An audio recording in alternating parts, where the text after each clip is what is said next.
Bonsoir, je suis Élie, Community Director du lieu unique, la scène nationale de Nantes. Et comme c'est la première session ce soir de ce cycle de rencontres organisées de manière tripartite entre l'IEA Nantes Université et le lieu unique, je voulais être là ce soir pour vous souhaiter la bienvenue, pour remercier nos partenaires de l'IEA, de Nantes Université, et puis bien sûr vous qui êtes là ce soir. Et c'était aussi un petit peu symboliquement pour vous dire que ces sessions de rencontres, de partage d'état de la réflexion, de débat, sont extrêmement importantes pour nous au lieu unique et que, à mes yeux, à vrai dire, cette ligne-là de notre programmation et vraiment s'effectue dans le même geste que celle du spectacle vivant, des expositions, etc., puisque on essaye toujours de se poser les questions du contemporain déclinées sous des formes différentes, mais qui pour nous sont autant de manières d'envisager des questionnements finalement proches. Voilà, donc c'était juste ces très courts mots pour vous dire un grand merci et puis pour vous dire qu'on est plus que jamais enthousiaste pour poursuivre cette aventure. Voilà. Merci Élie. Bonsoir à tous. Donc moi je suis Caroline Lancio, je travaille à l'Institut d'études avancées et je suis en charge notamment de tout ce qui est partenariat et programmation culturelle et scientifique en partenariat, donc notamment avec le lieu unique, mais aussi d'autres partenaires sur le territoire. Et donc on est très content de débuter cette saison, qu'on souhaite consacrer cette année un peu à explorer de nouveaux imaginaires et de nouveaux récits pour aborder cette crise écologique et les transitions à venir. Et donc, on a demandé à un certain nombre d'intervenants cette année, qui seront soit des chercheurs, soit parfois des artistes, de donner leur point de vue sur ce sujet et comment justement notre vision du futur qui arrive peut avoir des conséquences sur notre présent et comment justement penser cet avenir est important. Donc, on est très content d'accueillir aujourd'hui Martin Vanier, qui a répondu du coup à notre invitation, et Laurent Devime. Et je vais laisser plus longuement Laurent nous introduire un peu cette thématique. Peut-être juste pour dire que du coup, Martin Vanier est géographe. Il travaille pour notamment un cabinet de conseil qui s'appelle Acadie.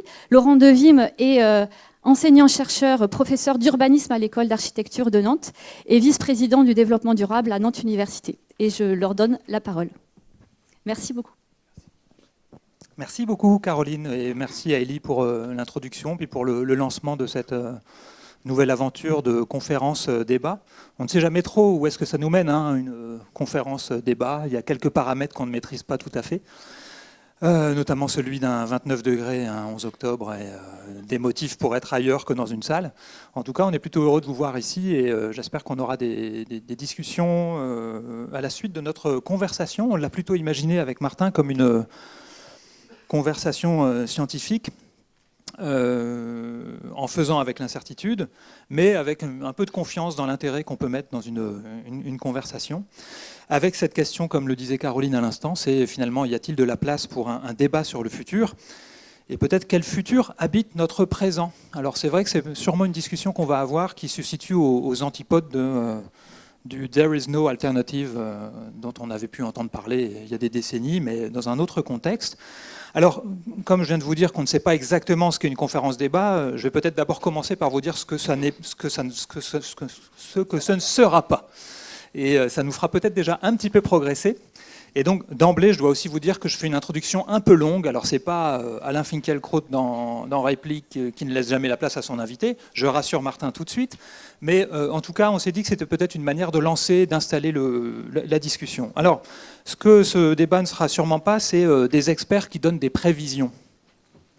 Probablement qu'aujourd'hui, le monde ne se prévoit pas, mais qu'il se prépare. Ensuite, nous n'avons pas non plus des artistes qui produiraient des images suggestives, nous n'avons pas des collapsologues qui alimenteraient l'éco-anxiété du public, qui n'en demandait pas tant, ni des réenchanteurs d'une modernité un peu déchue, ni des teasers de bonne aventure. Donc ça n'est pas ça cet après-midi, vous n'êtes sûrement pas venus pour ces raisons. Et alors une autre manière d'introduire, c'est peut-être aussi de dire ce que ce débat aurait pu être. Et là, je vais vous emmener dans quelques images très rapides, et puis ensuite on n'aura plus d'images, mais on va un peu circuler dans ce qu'on peut appeler de la rétroprospective, et puis ce sera peut-être un premier motif sur lequel, Martin, peut-être tu réagiras. En tout cas, comment s'est-on projeté dans le futur? On pourrait presque appeler ça souvenir du futur. En tout cas, souvent c'est intéressant, et moi je le fais avec des étudiants, de dire qu'il faut prendre au sérieux comment on s'est projeté dans le futur il y a quelques décennies, et qu'est-ce que ça donne à penser. Alors je vais le faire à l'emporte-pièce, d'une manière trop rapide, mais en tout cas pour donner quelques idées de comment s'est-on projeté, et puis en me rappelant, c'est pas trop difficile pour moi parce que j'ai tendance à être un peu nantais, en nous rappelant que nous sommes à Nantes. Donc voilà, quelques images de projection dans le futur. 1970, le livre blanc de l'agglomération nantaise, Nantes-Saint-Nazaire, une image quand même qui donne à voir une organisation de l'espace que l'on peut structurer, un certain volontarisme politique. Alors ça, l'image ne la dit pas, mais j'allais dire, faites-nous confiance sur le fait qu'on puisse développer ces éléments. Et puis, dans le même ordre d'idée, mais en passant cette fois en mode projection en 3D ou presque, voilà ce que donne une image de l'île de Nantes telle qu'on la prévoit en 1970. Et vous voyez, c'est des images qu'on peut récupérer de documents produits par la Société d'équipement de Loire-Atlantique. Donc c'est une époque, il y a 50 ans environ. Et vous voyez, on a la ville grise dans l'ombre, et puis une ville blanche et de lumière. C'est comme ça que les planificateurs de l'époque de cette île en parlaient, avec une sorte de table rase. On vient de remblayer l'île, et puis on s'apprête à y édifier la modernité. Des tours, des bars, et puis voilà comment on projette Beaulieu-Île de Nantes en 1980. C'est marrant d'ailleurs, hein, c'est le premier moment où on parle de l'île de Nantes. L'île de Nantes n'est pas née en 2000, c'est toujours bien de se réapproprier peut-être une histoire longue. Et puis, voilà, alors c'est aussi un moment où on imagine qu'il y a un petit truc qui est apparu en bas à gauche, en bas à droite, pardon. Le tripode qu'on projette, qu'on réalise dans la foulée, et puis qu'on va démolir un beau matin de février 2006, probablement, pour une autre aventure.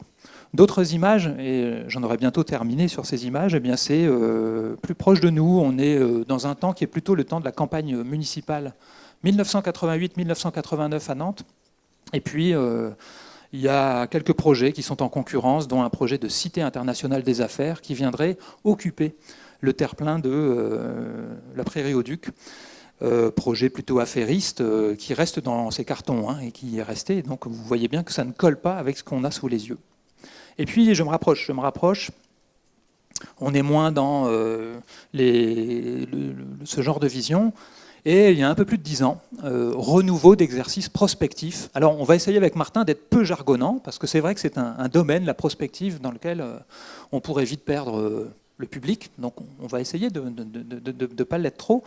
Mais en tout cas, il y a un peu plus de 10 ans, on a des exercices prospectifs qui concernent Nantes-Saint-Nazaire, bien d'autres territoires, et puis qui se déclinent dans quelques documents comme ceux-là. Il se trouve que Martin, un petit peu auparavant, avait piloté un exercice de démarche prospective à l'initiative de la DATAR. Donc la DATAR, c'est la Délégation à l'aménagement du territoire et à l'action régionale, qui projetait un exercice pour 2040, comme la DATAR l'a fait régulièrement, 2020, 2030, 2040, et puis on parlera du 2050, puisque c'est bien celui que vous avez vu sur les programmes en disant « mais habiter la France en 2050, quel scoop !» Vous avez peut-être compris qu'il n'y aurait pas trop de scoop, encore que.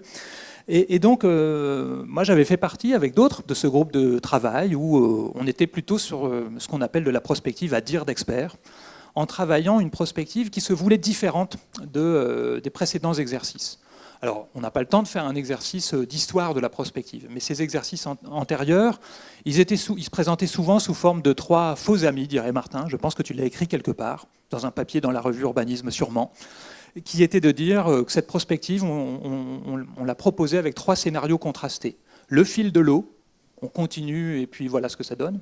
Le scénario catastrophe, celui dont personne ne veut. Et puis le scénario idéal, évidemment, vers lequel tout le monde convergeait à la fin du travail prospectif. C'est pas très intéressant en fait comme genre de travail, puisque vous voyez bien que c'est plutôt faussement consensuel, il n'y a pas de compromis à réaliser, et donc c'est probablement peu réaliste. Et donc sur cette base, il me semble, et peut-être que Martin nous dira autre chose ensuite, on s'était dit qu'il était intéressant de travailler plutôt une prospective territorialisée sur les systèmes métropolitains. On va éviter d'être trop sur système métropolitain, mais quand même, de les imaginer sur un mode de prospective contrastée. Et puis, c'est quelque chose qu'on a décliné avec un collègue et ami, Gilles Pinson, politiste, qui travaille à Bordeaux désormais. Et avec Gilles, on avait fait un petit travail qu'on avait projeté pour des élus, des techniciens de la grande région. Et voilà ce que ça donnait. Je vous le montre et ensuite, c'est peut-être juste pour nous mettre dans le bain de cette réflexion. Un premier scénario, c'était la Mercapole. Alors voilà, là on a des néologismes, mais c'est des néologismes pour peut-être susciter l'attention.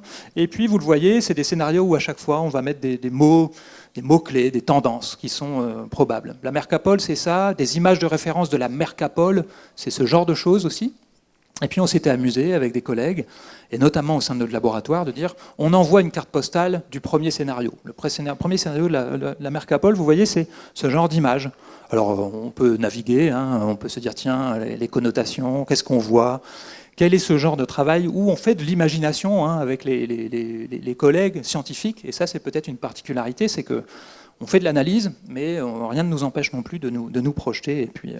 Et puis on va très vite écouter Martin à cet égard. Le deuxième scénario, c'était l'archipole. L'archipole, il mettait en avant des mots-clés que le fond de la salle ne voit pas du tout, donc je ne vais pas m'y attarder. Mais en tout cas, ça passait par ce genre d'image de référence. Et puis, on envoyait une carte postale du futur. Voilà, la carte postale, elle est bien différente de la première.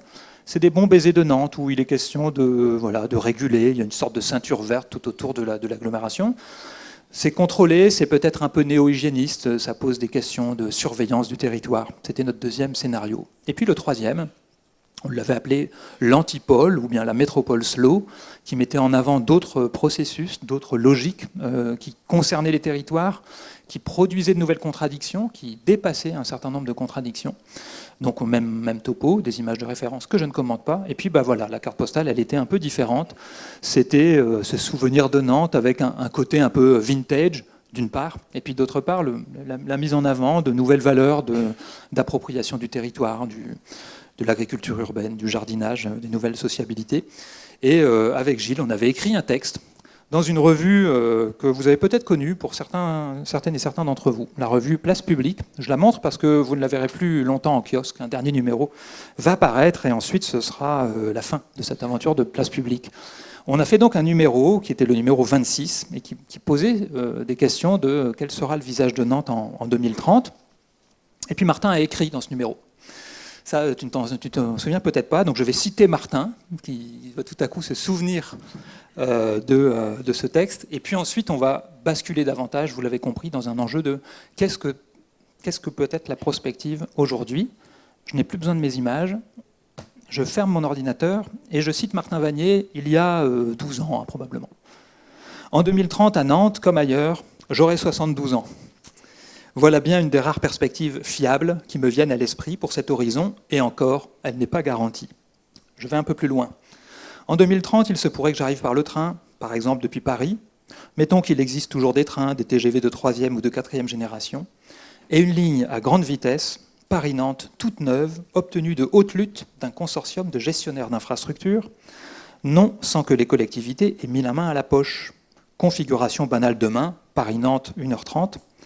Mettons qu'il y ait aussi un aéroport pas loin, mais une offre de services aériens loin de faire oublier le train et sa foire des opérateurs ferroviaires en concurrence. Un peu pénible à démêler dans la billettique en ligne, mais on s'y habituera, en râlant pour certains, dont moi. Et un peu plus loin, puisque je ne vais évidemment pas lire tout le texte, parce que je pense que ça permet de peut-être ancrer la discussion qu'on pourrait avoir ensemble. Martin s'imagine venant à Nantes, du coup, en 2030.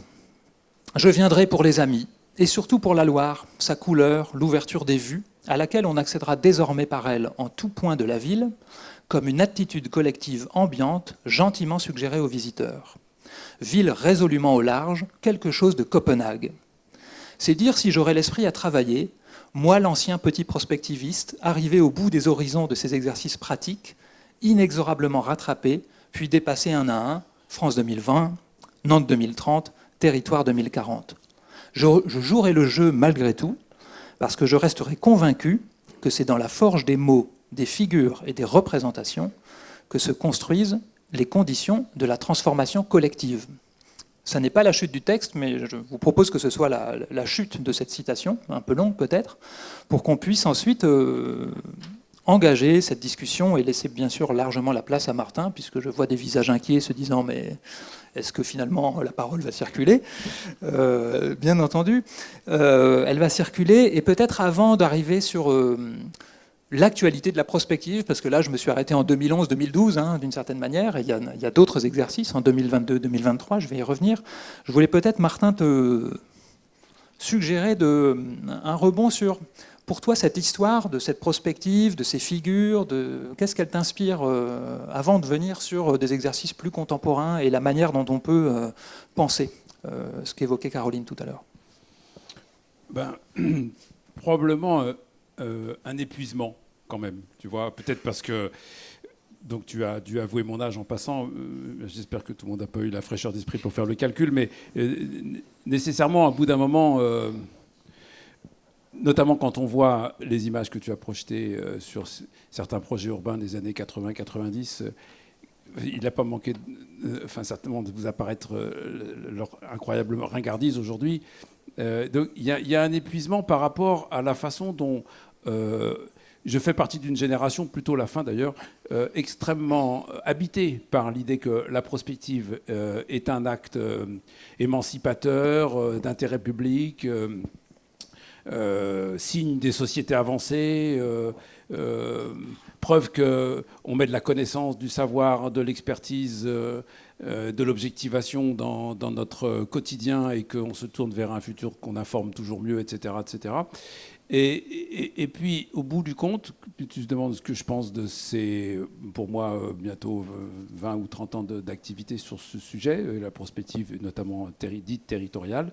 Bon, pas de la lassitude, parce que ce serait un peu facile de s'en sortir avec la lassitude de n'importe quel professionnel, mais la conviction qu'on est arrivé au bout d'un certain nombre de ces postures, notamment celle du scénario, notamment celle donc de la quête de la représentation du futur, dans laquelle on jouait à coups de cartes postales, de fiction, et avec lesquelles on continue à jouer. Je vois beaucoup de choses sur le net et ailleurs où on fait de la prospective en essayant de raconter une histoire à partir d'un individu, d'un quotidien, etc.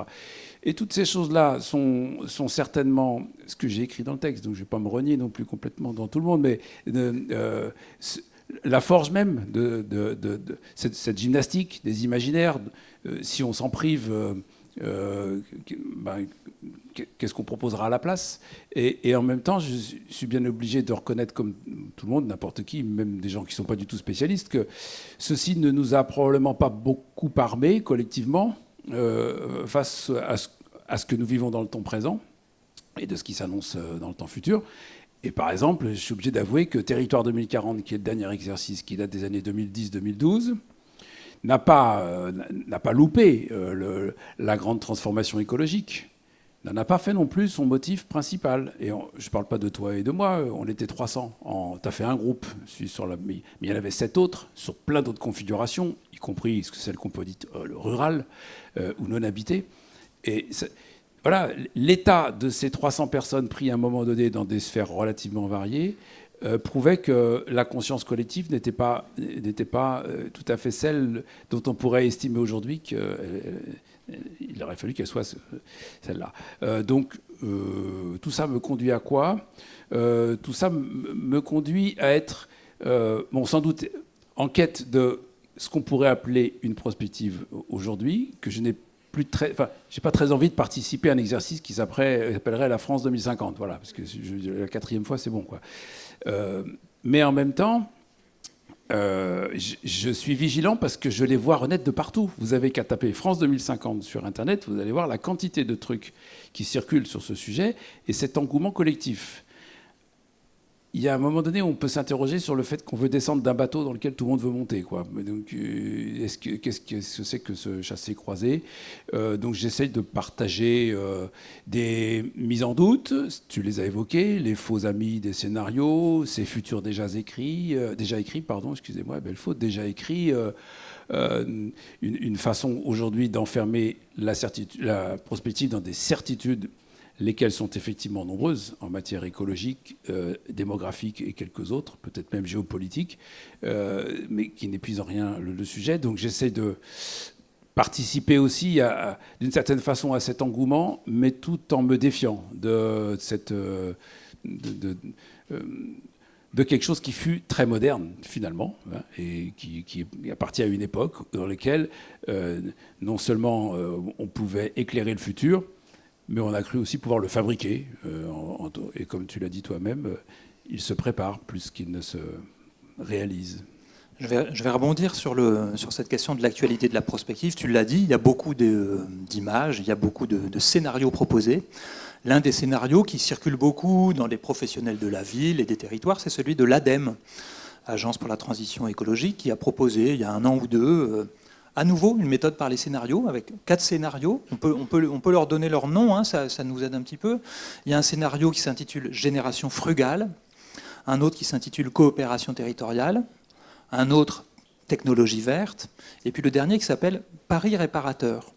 Alors, ce qui est intéressant, outre de retrouver des caractéristiques qu'on évoquait, contrastées, réalistes ou permettant de dire qu'on a des éléments crédibles dans chacun de ces éléments, ce qui a été assez intéressant, c'est qu'il y a eu des débats assez vifs qui ont pu accompagner en fait, la présentation de ces scénarios avec des questions de type la sobriété jusqu'où ? Est-ce que cette sobriété est dommageable pour l'industrie française ? C'est un genre de questions qui ont été débattues en séminaire. Ou bien une autre économie du bâtiment est-elle possible ? Sachant qu'aujourd'hui, la moitié environ de la consommation d'énergie nationale, c'est le bâtiment, c'est pas une mince affaire. Donc on a ces exercices-là, et peut-être j'aimerais bien qu'on s'arrête un petit peu sur ce qui pourrait nous apparaître comme un paradoxe. Tu dis finalement il y a un certain nombre de certitudes qui nous attendent sur le plan écologique, démographique, tu le rappelais, peut-être pas seulement. Et pour autant, on a pour boussole de beaucoup d'actions, si on peut dire, le fait qu'on agit dans un monde incertain. Il y a 20 ans environ, un livre sort très intéressant, puisqu'il s'agit de penser la démocratie technique demain, et donc c'est vraiment très important, mais l'incertitude généralisée, et donc la difficulté de quelque action parce qu'on est dans un monde incertain. Alors que, et qu'est-ce qui est incertain et qu'est-ce qui pour autant est à peu près certain ? Et peut-être t'entendre là-dessus, enfin, si tu veux bien. Oui, bon, moi j'ai, comme tout le monde, constaté ce grand écart des discours, de la montée de nos capacités prévisionnistes à tous, les uns les autres, parce qu'il y a certainement ici pas mal de gens dans leurs métiers respectifs qui ont cette compétence, enfin en tout cas, qui rentrent dans ces sujets. Donc nous sommes la génération qui est capable de dire quelque chose du climat mondial en 2100. Ça n'était pas le cas de la précédente, etc. etc. Nous avons sur la démographie des éclairages d'une finesse assez suffisante pour pouvoir anticiper beaucoup de besoins. Modulo, le seul paramètre sur lequel il y a manifestement des variations susceptibles de créer des écarts conséquents, celui qui peut un peu affoler les modèles, et qui est justement le sujet qui pose tant de problèmes nationaux, qui est la migration, et qui est le solde migratoire national, parce qu'effectivement, là, c'est moins...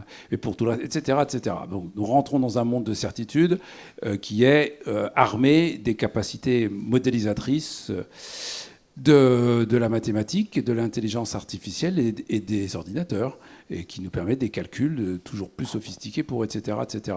Le paradoxe étant, pourquoi disons-nous que le futur est plus incertain que jamais dans ces conditions ? Moi, j'ai compris ça modestement en lisant quelqu'un qui n'est peut-être pas apprécié de la même façon par tout le monde. C'est un historien israélien qui s'appelle Yuval Harari, et c'est des fameux best-sellers dont le premier s'appelait Homo sapiens et le second Homo Deus. Il a des pages très, très intéressantes là-dessus. Il explique que plus nous appartenons à des sociétés où la connaissance, l'information, la prévision, le savoir à moyen ou à long terme se diffuse et est appréhendable par tout un chacun et devient une matière, on va dire, sociale, parce que c'est un contenu, il n'appartient pas qu'à des élites, on fait de la prospective à l'école. Il faut regarder nos collègues du secondaire, projeter les cartes de Territoire 2040, ce sont dans les manuels scolaires, des trucs tout à fait incroyables qu'on ne peut pas imaginer. Il y a 30 ans, moi j'étais enseignant en collège, le mot prospective n'existait pas dans notre vocabulaire pédagogique. Je ne dis pas qu'il a toute sa place, mais je dis qu'il y a un vrai... une vraie capacité collective à se saisir du futur, plus nous armons nos capacités personnelles, individuelles, singulières, à piloter nos comportements, nos choix, nos préférences, nos réactions, nos stratégies, etc., en fonction de ce que nous déployons comme connaissance sur le futur. Autrement dit, nous devenons des agents imprévisibles d'un monde prévisible. C'est-à-dire, nous savons plus de choses sur l'avenir, ce qui nous permet de ne pas y entrer tous de la même façon et en aveugle, mais au contraire avec des capacités paradoxales de prendre un contre-pied. Je prendrai une image qui parlera à tout le monde. Nous étions des automobilistes prisonniers de flux que nous ne savions pas anticiper. Avec Waze, bien que je ne sois pas un fan de Waze, ni de la voiture, ni des bouchons, nous pouvons savoir ce qui va se passer et modifier l'information qui va d'ailleurs alimenter Waze. C'est-à-dire que, effectivement, si on prend tous le raccourci va se boucher, Waze va proposer autre chose, etc., etc. Résultat, il est impossible de savoir comment le flux va évoluer à travers Waze, puisque nous modifions l'information auquel nous recourons pour nous-mêmes faire des choix. Donc c'est ça notre paradoxe. Et donc c'est une condition de société, je dirais, plus savante d'une certaine façon, en tout cas mieux informée, et qui, dans ces conditions, crée davantage d'incertitude comportementale. Pour moi, le vrai domaine de l'incertitude, c'est l'incertitude sur la prospective des modes de vie. Il y a plein de choses à se raconter en matière de prospective technologique, il y a plein de choses raisonnables à se raconter en matière de prospective écologique, prospective des ressources, etc. Ne se décrétera jamais la gamme des modes de vie que les contemporains et la suite déploieront sur la base de toutes ces informations accumulées. D'autres l'ont dit bien avant moi, c'est la société des choix. Et dans cette société des choix, bienvenue au en même temps et à la diversité. Ce qui fait que la question qui est encore ici, là, la réponse ne peut être qu'éminemment plurielle. Et on va dire, bon, bah, c'était une magnifique pirouette. Ils sont repartis en disant qu'en fait, il y aurait un peu de tout partout et diverses façons etc., etc. Pour moi, c'est très sérieux comme constat politique. Parce que le grand sujet, c'est pas de savoir quel sera le modèle dominant de l'habité, c'est de savoir comment nous allons faire tenir une société qui va avoir de plus en plus tendance à fabriquer des solutions diversifiées, différenciées, contradictoires, plurielles, etc., etc. Et que, par conséquent, nous savons être une société de tension. Nous savons ne pas pouvoir échapper à la multitude des petites batailles quotidiennes et plus globales d'une société qui se rend compte qu'elle ne vit plus partout à la même heure et selon les mêmes modèles. Et ça, rien que ça, bon, je ne sais pas si c'est de la prospective, mais en tout cas, c'est une invitation à une très forte vigilance qui me semble être complètement au travail aujourd'hui quand on parle de cette société qui explose, de ces fractures, de cette dispersion, de ce déclinisme, etc., etc. Je pense qu'on met le doigt sur cet état d'une société plurielle qui va devoir apprendre à réguler ses contradictions. Ça m'amène à... Tu as cité les scénarios tout à l'heure de l'ADEME. À chaque fois qu'on a une belle gamme comme ça, ils sont intéressants dans leur terminologie. Tout à chacun, on se dit tout de suite, en fait, ça va être un petit peu un mélange des quatre, quoi. Il va y avoir des registres qui relèvent de. Et puis d'ailleurs, il y a ceux qui vont voter, entre guillemets, frugalité, il y a ceux qui... Bon, voilà. Et donc, nous disons implicitement, l'avenir est dans cette combinaison, laquelle ou dans quelle proportion d'ingrédients ici ou là, etc., etc. En tout cas, ce qui est certain, c'est comment ça... la question qui est certaine, c'est comment faire tenir ensemble les 4 scénarios de l'ADEME, parce qu'on aura les 4. On les aura dans des proportions variées et et à chaque fois, les 3 scénarios de Gilles, de Pinson, on les a.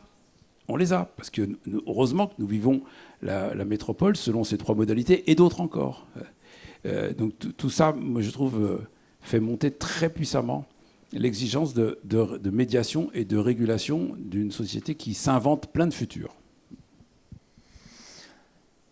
C'est l'occasion aussi peut-être pour moi de dire une chose que j'aurais pu dire d'entrée de jeu, mais que vous ne pourrez pas récupérer à la sortie, c'est qu'un certain nombre de points que tu évoques maintenant seront dans le livre que tu as écrit, qui sort en janvier, et qui va s'appeler « Le temps des liens, essai sur l'antifracture hein, aux éditions de l'Aube ». Donc souvenez-vous de ces éléments au début de l'année prochaine. Et puis ce sera à peu près en même temps qu'il y aura cet Atlas autrement, la France en 2050, où il est question d'enjeux cartographiques, etc. Peut-être moi je voulais, et je pense que c'est dans ce travail, dans cet ouvrage aussi, revenir sur qu'est-ce qu'il y a de nouveau dans cet ensemble-là, avec peut-être un nouveau rapport au temps. L'autre point, il me semble que tu l'as abordé, mais moi j'ai envie de le souligner, c'est les contradictions croissantes, la conflictualité croissante, et pour autant il faut faire tenir ensemble ces morceaux, mais tout de même, est-ce que ça n'est pas frappant?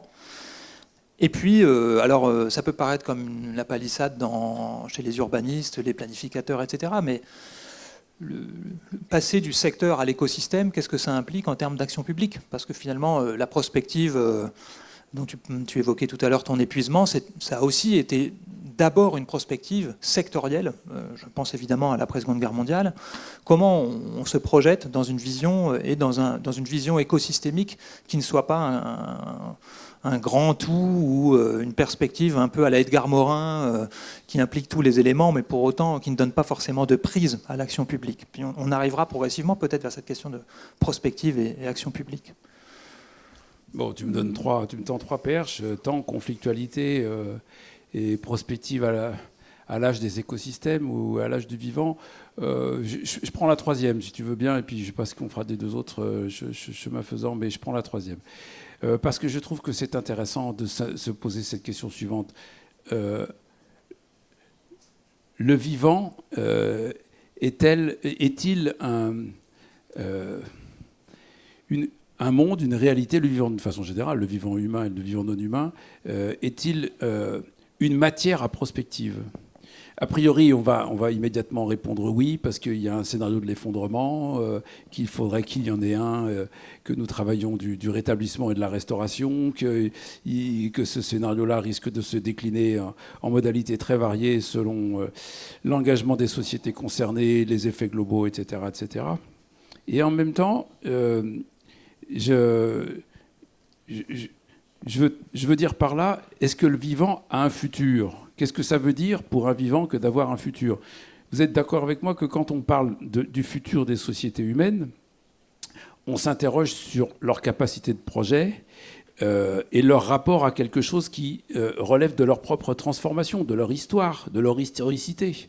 Alors pendant très longtemps, ce futur, il est divin, il échappe aux hommes, mais on le raconte quand même. On fait des promesses.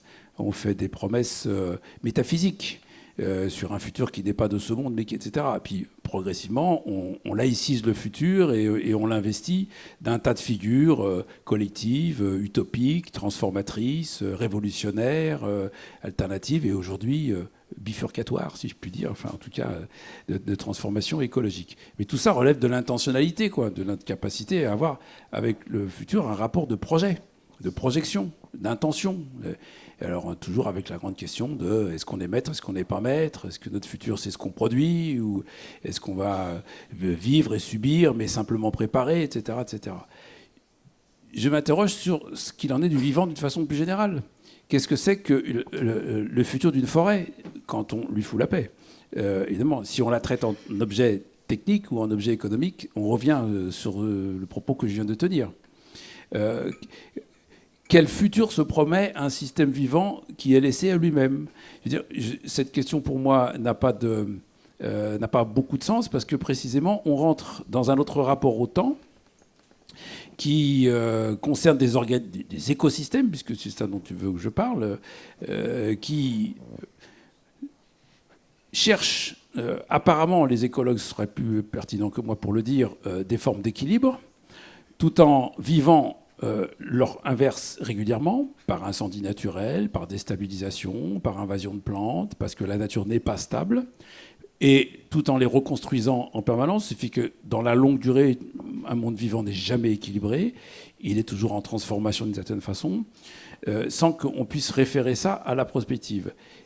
au sens de l'intentionnalité du futur que j'évoquais pour les sociétés. C'est une belle leçon pour nous. C'est quelque chose de très inspirant, je trouve, parce que ça nous dégage d'une certaine posture de la prospective qui est encore très forte et qui y voit un exercice stratégique, un exercice de volonté, un exercice d'affirmation. C'est impossible d'avoir un débat prospectif aujourd'hui sans, à un moment donné, tomber sur l'os. Est-ce que tu es en train de vouloir ton futur ou de le subir ? Voilà.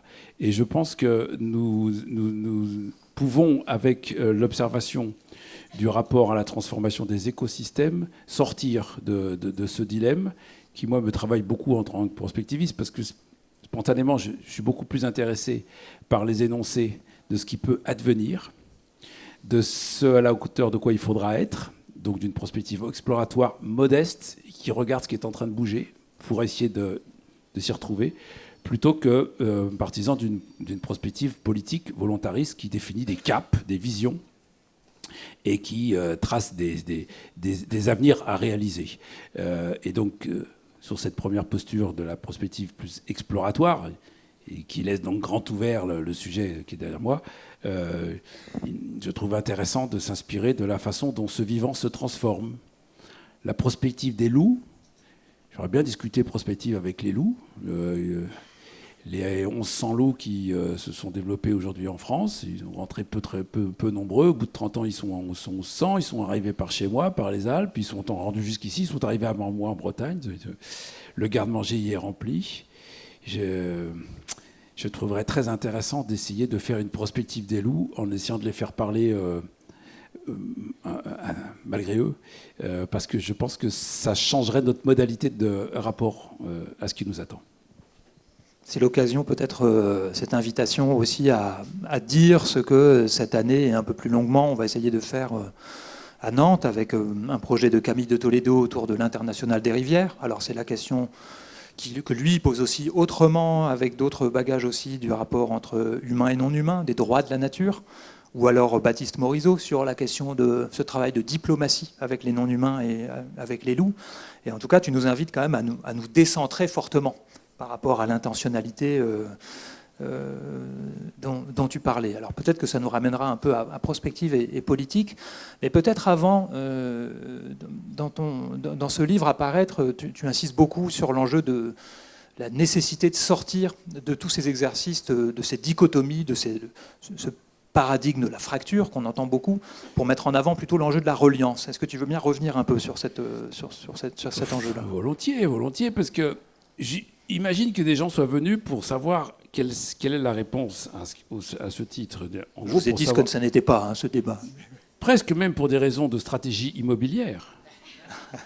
Ouf, mais oui, vous rigolez, mais les agents immobiliers se tournent vers nous et disent, dis donc, vous n'aviez pas quelques idées sur l'endroit où le marché pourrait aller bientôt ?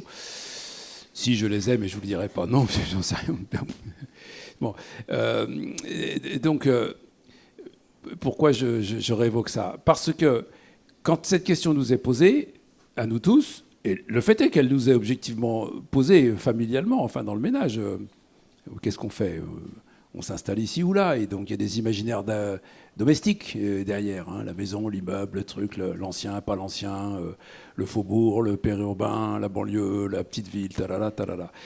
Tout ça, en fait, s'adosse à une vision très catégorielle du territoire.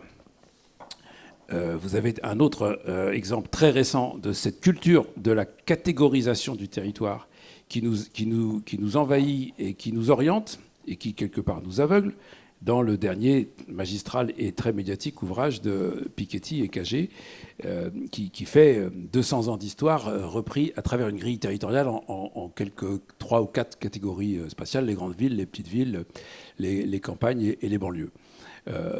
Et les Français sont ainsi catégorisés sur 200 ans dans chacune de ces entités pour voir leur comportement politique sur fond de bipartisme, tripartisme, etc. Enfin, je fais un résumé très rapide de ce gros bouquin. Moi, je pense que cette catégorisation est l'expression, c'est un peu le prurite de cette société qui se cherche parce qu'elle multiplie la diversité des modes de vie, des réponses habitantes, des choix, des préférences. Et dans cette multiplication elle se rend compte que ça crée beaucoup de désaccords, que ça fait plein de désarroi et de reproches tacites. Ah, vous êtes parisien, et puis en plus, quand il y a le Covid, vous venez chez nous, mais vous êtes parti au fin fond de la campagne, puis maintenant vous voulez des transports en commun, et puis vous avez un gilet jaune, et vous avez un bonnet rouge, et vous avez ceci, etc., etc. Et que cette fabrique des désarrois, elle s'adosse à la fabrique de la catégorie des territoires. Et que ces affectations sont d'autant plus mortifères pour la société qu'en réalité, nous occupons toutes ces places successivement dans nos vies. Alors, pas toutes systématiquement, parce qu'on ne va pas cocher toutes les cases, mais un grand nombre, de plus en plus. Et que ceux qui vivent, naissent et demeurent et s'enterrent au même endroit, une vie complète, sont devenus des toutes petites minorités. Enfin, pour des raisons vécues ou imposées ou choisies. Mais en tout cas, des toutes petites minorités. Et par conséquent, ce qui nous caractérise en tant qu'habitants, c'est cette capacité à vivre successivement des positions qui sont des réponses à des besoins d'un moment ou à des contraintes d'un moment, voilà, et qui fait que, certes, à chaque fois, nous pouvons nous sentir investis d'une catégorie sociale, ou voire même socio-spatiale. Je suis banlieusard, je suis ceci, je suis cela. Sauf qu'en réalité, ce que nous construisons comme rapport à la France habitée est beaucoup plus chaîné, enchaîné, de l'ordre d'un processus que de l'ordre d'une affectation. Tu sais, hier j'invitais un groupe d'étudiants et je leur ai dit, écoute, je commençais mon cours de prospective, j'aurais raconté que je venais ici ce soir, je leur ai projeté le petit paragraphe qu'il y a sur la feuille blanche ici quand on arrive, et je leur dis, donnez-moi des idées, comme ça vous allez m'aider, etc., etc. Et il y a une étudiante qui m'a dit, mais en fait, on a retravaillé un peu votre titre là, et on s'est posé deux questions. Qu'est-ce que c'est habiter et qu'est-ce que c'est la France? Et elle a donné la première réponse en tout cas, et je l'ai notée, je l'ai félicité bien sûr, je l'ai remerciée, et je la garde et je vais m'en servir longtemps. Elle a dit, pour nous, habiter, c'est éprouver un endroit dans lequel on évolue. Éprouver un endroit dans lequel on évolue. Voilà, je ne la connais pas bien, l'étudiante, je ne sais pas quelle est sa formation, mais je trouve ça vraiment très fort, parce qu'il y a éprouvé et il y a évolue, et qu'il y a quelque chose qui raconte que le fait d'habiter devient de plus en plus une expérience singulière et personnelle, qu'elle ne relève pas du fait que j'ai un T4 rue machin ou une petite maison banlieue chose, que c'est quelque chose qui se construit dans un ensemble de relations sociales, d'être au monde, aux autres, etc., etc., et que tout ça est éprouvé et en même temps de l'ordre de l'épreuve, c'est le même mot, et que deuxièmement, cet éprouvé, on le construit dans le fait qu'habiter, c'est circuler, c'est d'aller autour de sa maison d'un point à l'autre, c'est d'y aller et revenir, et qu'il y a des circulations extrêmement intenses qui sont au moins aussi importantes pour nous que le fait de résider. C'est Chalas qui disait qu'on était des circulants plus que des habitants, un sociologue. Voilà. Donc, moi, quand j'entends ça, éprouver un endroit dans lequel on évolue, je me dis, dans ces conditions, il est très important de nous défaire des catégories auxquelles nous sommes affectés. Toi, tu es métropolitain, toi, tu es provincial, toi, tu es parisien, toi, tu es périurbain, toi, comme disait un collègue, tu es un étalé. Voilà. Toi, tu es un rural profond, etc., etc.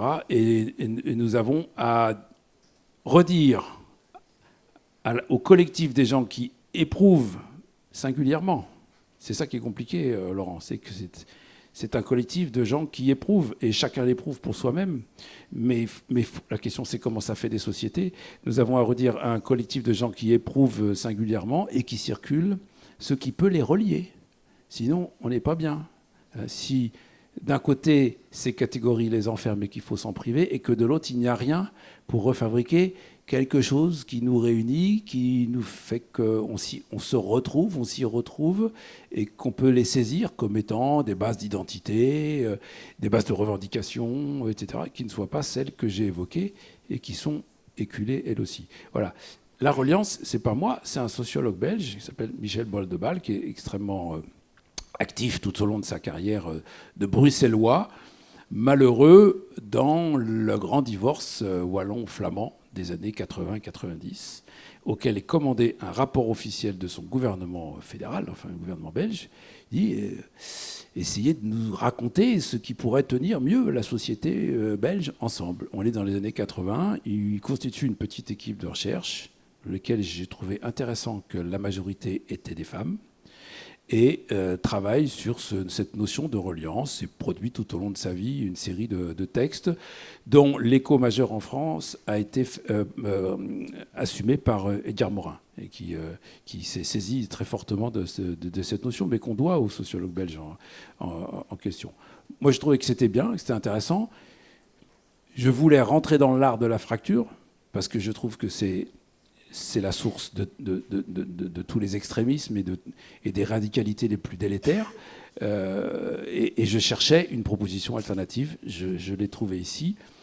On est peut-être un peu loin de la prospective, mais en fait, de mon point de vue, évidemment, pas du tout, puisque je dis dans le bouquin que ce que nous avons à réfléchir aujourd'hui, ce sont les figures qui peuvent être identifiées. Les figures, j'en ai proposé quelques-unes que tu n'as pas lues, parce que les lignes de vie, les archipels, les biens communs territoriaux, autour desquels nous allons pouvoir recréer demain des collectifs et des collectivités territoriales, ou peut-être pas si territoriales que ça d'ailleurs, un peu réticulaires, et des objets politiques, des identités collectives, etc., etc. Et si on ne les travaille pas, au nom de la prospective, c'est pas encore là, mais j'en parle parce que demain ça pourrait venir, etc. On ne les fera jamais émerger. La prospective, et pour moi, c'est quand même, tu vois que j'y reviens quand même, mais il n'y a plus de scénario dans ces histoires. Une sorte de forge à principes nouveaux à partir desquels on peut redire qu'est-ce qui fait société. Et c'est quand même, de mon point de vue, le sujet majeur aujourd'hui. C'est la réponse à qu'est-ce qui fait société. Et on entend quand même cette forte critique de la catégorisation, qui est en fait aussi une vraie critique de ce que peut être une démarche scientifique. C'est-à-dire que la démarche scientifique, très souvent, en passe par de la production de catégories, qui permet de la comparaison, qui permet, etc. Donc c'est aussi une invitation, il me semble, à aller voir plutôt certaines disciplines que d'autres. C'est peut-être aussi de nous dire aujourd'hui, je tire un peu, mais... Bien sûr qu'on a des rapports réguliers, je pense à ces rapports du GIEC aux contributeurs, que sont des climatologues et d'autres, mais ce qui est plus attendu, ce qui serait d'autant plus nécessaire, ce sont des anthropologues, ce sont plutôt des gens qui savent qu'on peut habiter une ligne de bus, comme le disait Pérec, et que ça ne se réduit surtout pas à un habitat qui est figé quelque part. Et donc j'ai l'impression que tu nous invites aussi à convoquer de nouveaux savoirs autour de la table, quoi. L'anthropologie, certainement. Moi, la science très simple qui me manque le plus dans ma pratique universitaire, de chercheur, de consultant, etc., c'est l'histoire. C'est aussi bête que ça, mais je trouve que nous sommes prisonniers de convictions présentistes et d'orientation vers un futur déjà écrit, parfois pour les meilleures raisons du monde, parce qu'il faut quand même se bouger, et il y a des décisions très dures à finir par s'imposer à nous-mêmes, qui font qu'effectivement il y a un certain nombre de choses déjà écrites, et je trouve que nous perdons le fil de choses qui nous rendraient service, que nous arrivions à nous raconter à nouveau, à nous redire, parce que ça nous réancrerait dans des choses qui ont déjà eu lieu. Donc c'est pour ça, par exemple, que je trouve très bien le travail de Jean-Baptiste Fressos sur l'histoire du climat et du climat comme objet politique, parce que ça redire que ces questions ne sont pas d'aujourd'hui, du 21e siècle, de l'Anthropocène, ou alors il faut aller chercher plus loin. Et voilà, c'est pour te répondre, oui, l'anthropologie certainement, l'histoire et la philosophie, oui. J'ai envie de rester un petit peu sur cette question de l'histoire, de la série longue, parce que finalement, il me semble qu'on tord un peu le cou à certaines idées de ce qu'a pu être la prospective. Et puis, on peut défendre, enfin, tu me diras si tu es d'accord avec ça, mais la prospective comme une intelligence historique. Et il me semble que dans plusieurs des enjeux qui sont des enjeux pour les scientifiques, des sciences sociales, il y a cette question de mettre en avant temps long, question des séries, et peut-être aussi, et puis on pourra peut-être conclure là pour ensuite laisser du temps, on est quand même heureux qu'il y ait du monde, donc voilà, je pense que c'est important. dans les travaux d'histoire contemporaine, beaucoup de choses sur l'histoire comme possibilité. Il me semble qu'on a en fait beaucoup de travaux qui nous montrent que en fait, l'histoire contribue à faire l'analyse des futurs possibles. Je vous cite une phrase de Carlo Ginzburg, qui est un historien éminemment inspirant, il me semble, qui écrit « N'importe quelle question que se pose n'importe quel historien sur quelque chose qui s'est passé implique la possibilité que ce qu'il pense s'être passé ne se soit pas produit. » C'est vraiment très simple, en fait, d'une certaine manière, comme expression, et en même temps, vous dites, mais bien sûr, en fait, l'histoire, c'est des pistes qui sont des potentialités, des virtualités. C'est tout l'intérêt des travaux, voilà, l'histoire des possibles, ou et si, voilà. Et ça permet probablement de déchirer l'écran des représentations rétrospectives pour peut-être réarmer les capacités d'action. Alors moi, il me semble qu'il y a peut-être un lieu pour ne plus être dans la prospective technicienne qu'on a assez conspuée tout à l'heure quasiment, et qui imaginait qu'une fois qu'on savait, on pouvait agir. Là, c'est vraiment la modernité. On n'est plus du tout là-dedans. On est dans autre chose. Qui amène à ce que l'histoire, j'imaginais pas qu'on voit sur l'histoire comme ça, mais bon, que l'histoire en fait soit la véritable béquille de l'action du prospectiviste. Qu'en penses-tu ? L'histoire comme science prospective, c'est un beau paradoxe. Ça peut donner l'impression qu'on est en quête de trucs un peu élégants, etc. etc. Mais il faut quand même répéter ce que tu viens de dire, que la prospective est probablement le bébé le plus sophistiqué de l'âge moderne. C'est quand même un peu démiurgique comme posture. Hein. Donnez-moi des indicateurs, donnez-moi des modèles, et je vous dirai le monde qu'il faut. Et je veux choquer personne, mais en même temps, ce serait pas mal un peu quand même. Mais on est à un temps où il y a un certain nombre de scientifiques, des sciences de la vie et des sciences de la Terre, que ça démange. Que ça démange de barder notre imaginaire du futur d'indicateurs et de modèles pour nous dire ce qui va se passer. Et moyennant quoi, j'aurais tendance à penser que ça plie le débat, ça plie le match, si on peut dire, c'est autrement, ça plie l'historicité. Ça semble vouloir parler du « et si », mais sur un mode qui est tellement peu ouvert en réalité, puisque vous avez le choix entre l'effondrement ou son contraire, que ça n'est pas ce que je pense qu'il nous faut comme rapport au futur.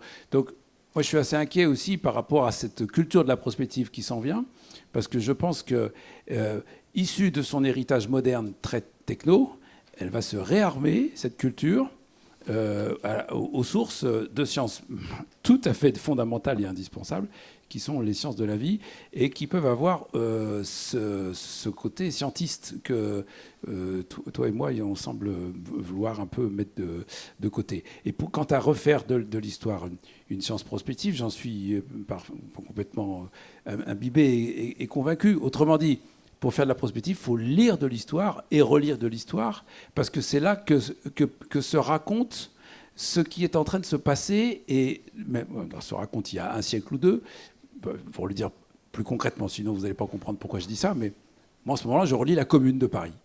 Voilà, dans le détail, pour bien comprendre ce qui s'est passé entre novembre 70 et la semaine sanglante, fin mai 71. Voilà, je vous invite à relire la Commune de Paris. Je pense que ça raconte des choses essentielles sur ce qui pourrait se passer.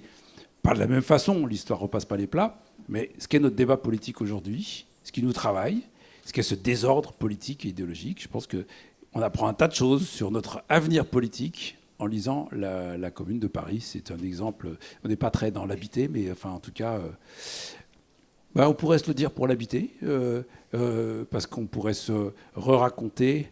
Tiens, j'en prends un autre exemple. On pourrait se re-raconter la façon dont s'habitaient les villages dans des sociétés totalement bouleversées par la révolution agricole du 19e siècle. Celle qui a vu arriver la machine à vapeur, les mécaniques et tous les outils qui ont remplacé la force humaine entre 1840 et 1880, dans nos campagnes céréalières, etc., etc. Et ce qui s'est passé, bouleversement considérable, hein, on croit toujours la ruralité, c'est immuable, etc., mais pas du tout, il y a des bouleversements sociaux phénoménaux, et le village, il a dû accueillir ce bouleversement social-là. cette prolétarisation des travailleurs agricoles, la constitution de ces grands domaines, ces migrations déjà internationales avec ces travailleurs qui venaient déjà un peu d'ailleurs. Parfois l'ailleurs c'était juste l'Auvergne, mais des fois c'était un peu plus loin quand même. Se raconter tout ça nous ferait un bien fou pour nous redire aujourd'hui ce que pourrait être d'habiter nos villages qui en ont cruellement besoin. C'était pour nous ramener un peu sur habiter la France.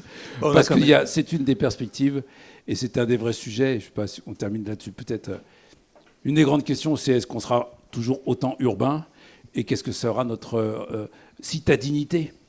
Et ma conviction est que, de toute évidence, on va vers un temps d'élargissement de nos conditions, enfin de nos espaces de réalisation de nos idéaux habitants. Moi, je ne dis pas du tout que ça signifie un retour à la ruralité, la campagne, la terre, etc., etc., que ce n'est pas comme ça qu'il faut le vivre, et le comprendre, et le lire, mais c'est incontestable un vrai élargissement des horizons résidentiels, tout au long d'une vie, ça c'est sûr, souvent tôt, pas simplement quand on est retraité, etc., mais pour des jeunes ménages aussi de plus en plus, et que ça, c'est une des forges de réinvention du Habiter la France qui est certainement très prometteuse et très intéressante, à condition de se réancrer dans ces histoires d'habiter le village, de l'habiter la campagne, dans des temps qui, du coup, nous éclaireraient et nous éviteraient un certain romantisme sur cette perspective qui est très largement qui imprègne beaucoup les jeunes générations, le romantisme du habiter la campagne. Merci Martin. Je pense qu'on nous avons des ingrédients pour discuter. Je pense aussi qu'on n'a pas été si éloigné des 3 mots-clés de habiter la France 2050. On a commencé un peu par faire son sort à cette question du 2050. Mais pour revenir derrière sur cette belle notion, merci de cette citation de cette étudiante. Je trouve que épreuve et évolution dans la même phrase, c'est très fort en fait. Et puis moi, je retiens aussi des éléments qui sont d'une pensée qui doit passer par des paradoxes. Ça, c'est vraiment très important. Je pense aujourd'hui de dire que toutes les situations que tu as mentionnées, et elles sont nombreuses en fait, hein, des situations qu'on a connues, les gilets jaunes, d'autres mobilisations, d'autres questionnements, on les pense bien si on les pense de manière un peu paradoxale. Il me semble que tu dis dans un des chapitres du bouquin à sortir que la France va s'urbaniser encore plus quand d'autres éléments de la France vont se désurbaniser comme jamais ils n'ont été. Et les deux tendances coexistent évidemment, pas dans les mêmes espaces, et c'est ça qu'il faut pouvoir comprendre à l'avenir.